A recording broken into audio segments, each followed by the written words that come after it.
बनिया इंडिया की एक ऐसी कम्युनिटी जो कि ट्रेड, फाइनेंस एंड बिजनेस के लिए काफी फेमस है। ये किसी एक स्पेसिफिक स्टेट से नहीं आते। बनिया आपको हर जगह देखने मिल जाएंगे। गुजरात, राजस्थान, बंगाल, महाराष्ट्र, बेसिकली जो लोग व्यापार करते हैं उन्हें बनिया कहा जाता है। अब नॉर्मली देखें तो हम लोग इंडिया में मारवाड़ीज, अग्रवाल्स, गुप्तास एंड महेश्वरीज को बनिया कहते हैं। इन्होंने देश की इकोनॉमी में भी शुरू से ही बड़ा रोल प्ले किया है। इस सब के साथ साथ बनिया में एक खासियत होती है कि वो बहुत ही ज्यादा कैलकुलेटिव होते हैं। हर चीज की कैलकुलेशन करके चलते हैं। मींस कैलकुलेशन इनबिल्ट होता है इन बनियों में, और इसीलिए इन लोगों को अपने ट्रेड एंड फाइनेंस के लिए जाना जाता है। आज इस वीडियो में हम लोग देखेंगे कि किस तरह से बनिए लोग अपने बिजनेस को इतना बड़ा करते हैं एंड इनके अमीर बनने के सीक्रेट्स क्या क्या है। तो चलिए वीडियो शुरू करने से पहले अगर आपने अब तक चैनल को सब्सक्राइब नहीं किया तो चैनल को सब्सक्राइब कर लीजिए, बेल आइकन बटन भी दबा दीजिए ताकि इस तरह के अमेजिंग इंटरेस्टिंग वीडियोस अगर हम अपलोड करें तो आप लोगों को नोटिफिकेशन आ जाए। अब दोस्तों, इमामी, इस कंपनी का नाम तो आप लोगों ने जरूर सुना होगा। ये कंपनी बेसिकली स्किन केयर और कॉस्मेटिक प्रोडक्ट्स बनाती है। यह कंपनी जब शुरू हुई थी तो ये सिर्फ और सिर्फ 20,000 रुपए से शुरू हुई थी और आज के वक्त इसकी वैल्यू 8,000 करोड़ से भी ज्यादा है। और इसकी सक्सेस के पीछे दो लोगों का हाथ है, राधेश्याम अग्रवाल और राधेश्याम गोयनका। दोनों ही बचपन से बहुत अच्छे दोस्त थे। स्कूल टाइम से ही दोनों साथ साथ रहते थे। फिर जब वो कॉलेज में आए तो कॉलेज करते वक्त उन्हें कुछ बिजनेस या कुछ काम करने का सोचा। अब दोनों लोग घंटों घंटों तक बैठकर केमिकल फॉर्मूलेस की बुक पढ़ते थे क्योंकि उनका प्लान था कि वो सबसे बेस्ट कॉस्मेटिक प्रोडक्ट्स बनाना चाहते थे। और इसी के साथ साथ ये दोनों ने कॉलेज के टाइम पर और भी बहुत सारे काम किए हैं, लाइक लूडो जैसी गेम बनाना, टूथब्रश बेचना, पैकेजिंग करना, होममेड ग्लू बनाना। और उनके वहां पर एक बुरा बाजार था जहां पर ये अपनी सारी चीजें सेल करते थे। और यहाँ से इन्होंने खरीदना और बेचना तो सीख लिया, बट कैपिटल न होना एक बहुत बड़ी प्रॉब्लम थी इनके लिए। 3 साल तक मेहनत करने के बाद फिर उन्हें फाइनली रियलाइज हुआ कि बिजनेस को ग्रो करने के लिए थोड़ा बहुत सा पैसा तो चाहिए। तो उस वक्त गोयनका के पिताजी ने उन्हें 20,000 रुपए दिए और 50-50% पर पार्टनरशिप पर काम करने के लिए कहा। तो ऐसे उन्होंने अपना फर्स्ट बिजनेस कैम्को केमिकल शुरू किया एंड कैपिटल मिलने की वजह से फिर बाद में उन्होंने अपनी मैन्युफैक्चरिंग भी स्टार्ट की। शुरू में तो बिजनेस कुछ महीनों तक काफी स्मूथ चल रहा था, बट फिर साल खत्म होते होते उनके 20,000 रुपए भी खत्म हो गए। उन्हें पता ही नहीं चला कि पैसे गए कहां। और फिर इस प्रॉब्लम को फेस करने के बाद उन्होंने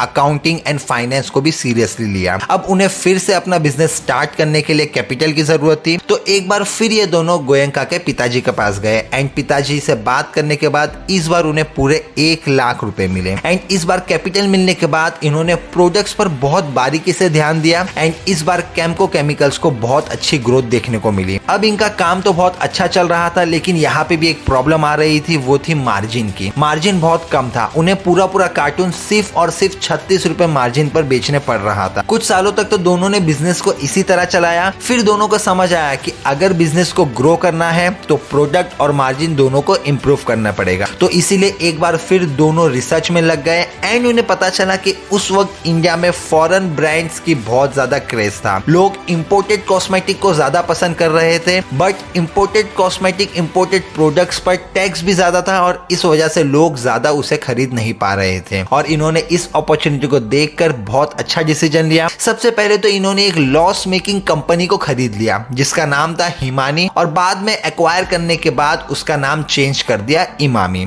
और अब उस न्यू ब्रांड के नाम के साथ इन्होंने 3 प्रोडक्ट्स मार्केट में लॉन्च किए। फर्स्ट प्रोडक्ट था cold cream, second vanishing cream और थर्ड था टेल्कम पाउडर। और प्रोडक्ट लॉन्च होने के बाद ही कुछ वक्त में प्रोडक्ट्स इतनी तेजी से बिकने लगे कि इमामी बहुत बड़ा ब्रांड बन गया था। बट ये सक्सेस उन्हें मिली कैसे, ये जानना भी बहुत ज्यादा जरूरी है। जैसे कि आपको वीडियो के स्टार्टिंग में मैंने बताया था कि इनके पास तो कैपिटल था ही नहीं advertising and marketing high level पर करने के लिए। तो इन्होंने क्या किया कि इनके प्रोडक्ट्स इतने ज्यादा बिकने लगे, उन्होंने सिंपली पैकेजिंग चेंज कर दी प्रोडक्ट्स की। मींस 1980s में अगर देखा जाए तो टेल्कम पाउडर टीन के कंटेनर में सेल होता था, बट इन्होंने पहली बार इंडिया में टेल्कम पाउडर को प्लास्टिक कंटेनर में पैक किया एंड उस पे फोटो एंड लेबल भी लगाया, जिससे कि प्रोडक्ट बहुत ज्यादा अट्रैक्टिव बन गया था। अब लोगों को लगने लगा कि ये वाला जो प्रोडक्ट है वो फॉरेन से इंपोर्ट हुआ है और इसीलिए ये प्रोडक्ट बहुत ज्यादा सेल होने लगा। और तो और उन प्रोडक्ट्स पर मार्जिन भी बहुत ज्यादा हाई रखी थी, क्योंकि उस वक्त एमआरपी यानी कि मैक्सिमम रिटेल प्राइस जैसी कोई चीज होती ही नहीं थी। आप जो चाहे वो प्राइस रख सकते थे। तो कुछ इस तरह से इन्होंने इमामी को इंडियन मार्केट का बहुत बड़ा ब्रांड बना दिया। तो चलो अब जानते हैं कुछ खास बिजनेस लेसन्स के बारे में जो हमें बनिया कम्युनिटी से सीखने चाहिए। तो फर्स्ट है मार्केट नॉलेज। एक बनिया अपने कस्टमर को पूरी तरह स्टडी कर लेता है, उसकी इच्छा, उसकी जरूरत, उसका बिहेवियर, इसीलिए वो सही प्रोडक्ट और सर्विस को मार्केट में ऑफर कर पाते हैं। अगर ध्यान से सोचेंगे तो आपको पता चलेगा कि इमामी के फाउंडर्स ने भी यही किया था। पहले उन्होंने देखा कि मार्केट में कौन सा प्रोडक्ट सबसे ज्यादा नीडेड है और फिर उससे बनाना शुरू किया। और अब मार्केट नॉलेज की बात हो ही रही है तो कंपटीटर तो मिस नहीं कर सकते, क्योंकि बनिया अपने कंपटीटर पर बहुत अच्छी तरह से नजर रखते हैं। फॉर एग्जाम्पल, अगर आप किसी बनिया की दुकान में जाओगे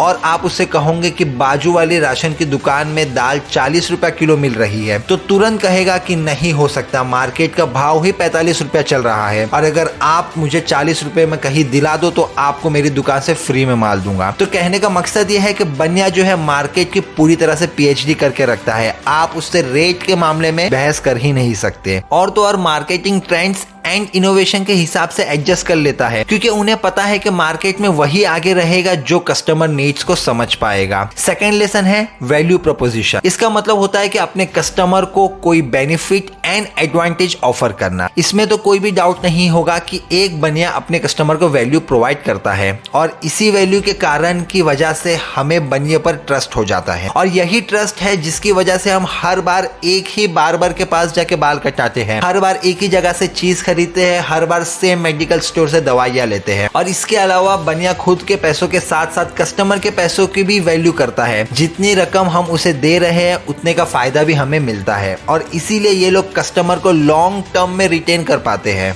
थर्ड नंबर पे आता है अडेप्टेबिलिटी। बनिया हर मार्केट में प्रॉफिटेबल ही रहते हैं क्योंकि ये लोग बहुत ज्यादा अडेप्टिव रहते हैं। इनको पता रहता है कि मार्केट में क्या चल रहा है और उसके हिसाब से ये लोग चीजें अडेप्ट करते हैं, फिर चाहे वो टेक्नोलॉजी हो या फिर कस्टमर बिहेवियर, हर चीज को समझकर चेंज करते हैं। और ठीक सेम चीज की थी राधेश्याम फ्रेंड्स ने। उन्होंने देखा कि मार्केट में इंपोर्टेड प्रोडक्ट्स की डिमांड है तो उन्होंने अपने प्रोडक्ट को इंपोर्टेड प्रोडक्ट जैसा बना दिया, उसकी पैकेजिंग को इंपोर्टेड प्रोडक्ट्स की जैसे करके। और इसके अलावा बनियों की एक और खासियत होती है कि वो ऐसे बिजनेस में हाथ डालते हैं जो बिजनेस सालों 2 साल चलते ही रहे। और इसीलिए आप देखोगे कि ज्यादातर बनिए डेली नीड्स के ही बिजनेस में आपको मिलेंगे, क्योंकि उन्हें पता है कि मार्केट कितना भी डाउन चले जाए या कुछ भी हो जाए, लोग हाथ धोने के लिए साबुन, ब्रश करने के लिए टूथपेस्ट और खाने के लिए अनाज तो लेते ही रहेंगे। फोर्थ है फाइनेंशियल डिसिप्लिन। एक बनिया हमेशा अपने बजट और फाइनेंशियल प्लान्स बनाकर ही रखता है। उसे अपने इनकम और एक्सपेंडिचर की पूरी अंडरस्टैंडिंग होती है। इसके अलावा बनिया कभी डेब्ट नहीं लेता, वो बेसिकली अपने कैपिटल से ही काम करता है। बिजनेस को एक्सपांड करने के लिए शायद थोड़ा बहुत सा ले भी ले, बट अपनी लाइफस्टाइल को लग्जरी बनाने के लिए बिल्कुल उधार नहीं लेते। और आज के टाइम पर जहां बैंक और क्रेडिट कार्ड्स कंपनीज आपको क्रेडिट देने के लिए एक पैर पर तैयार रहती है, ऐसे में जो लोग क्रेडिट कार्ड सिस्टम को बरोबर यूज नहीं कर पाते वो लोग इस ट्रैप में फंस जाते हैं। इसीलिए बनिया इस क्रेडिट सिस्टम से दूर ही रहते हैं। Fifth, diversification. बनिया पहले एक बिजनेस को ग्रो करेगा और फिर उस बिजनेस से आए हुए प्रॉफिट को अलग अलग सेक्टर जैसे कि बैंकिंग, इंडस्ट्रियल, हर जगह इन्वेस्ट करेगा, ताकि जब मार्केट डाउन जाए तो कोई ना कोई सेक्टर तो अच्छा चलेगा और वहां से उनका जो है कैश फ्लो बरोबर चलता रहेगा। और ऐसा नहीं है कि ये मुंह उठा के किसी भी बिजनेस में पैसा इन्वेस्ट कर लिए, नहीं, बिल्कुल नहीं। ये उसी बिजनेस में पैसा इन्वेस्ट करेंगे जिस बिजनेस की इन्हें पूरी नॉलेज होगी, और अगर नॉलेज नहीं है तो उस पर स्टडी करेंगे, रिसर्च करेंगे और फिर पैसे इन्वेस्ट करेंगे। तो दोस्तों, ये सारी चीजें देखने के बाद आपका क्या पॉइंट ऑफ व्यू है? आप लोग क्या सोचते हो बनियों के बारे में और उनके तरीके के बारे में? हमें कमेंट सेक्शन में जरूर बताइए। और अगर वीडियो अच्छा लगा हो तो लाइक कीजिए, चैनल पे नए हो तो चैनल को सब्सक्राइब कीजिए, बेल आइकन बटन दबा दीजिए ताकि इस तरह के इंटरेस्टिंग इंफॉर्मेटिव वीडियोस हम अपलोड करें तो आप लोगों को नोटिफिकेशन आ जाए। तो चलिए दोस्तों, फिलहाल आज के लिए इतना ही। मिलते हैं नेक्स्ट वीडियो में। Till then stay tuned with the channel. Take care, bye bye and thanks for watching.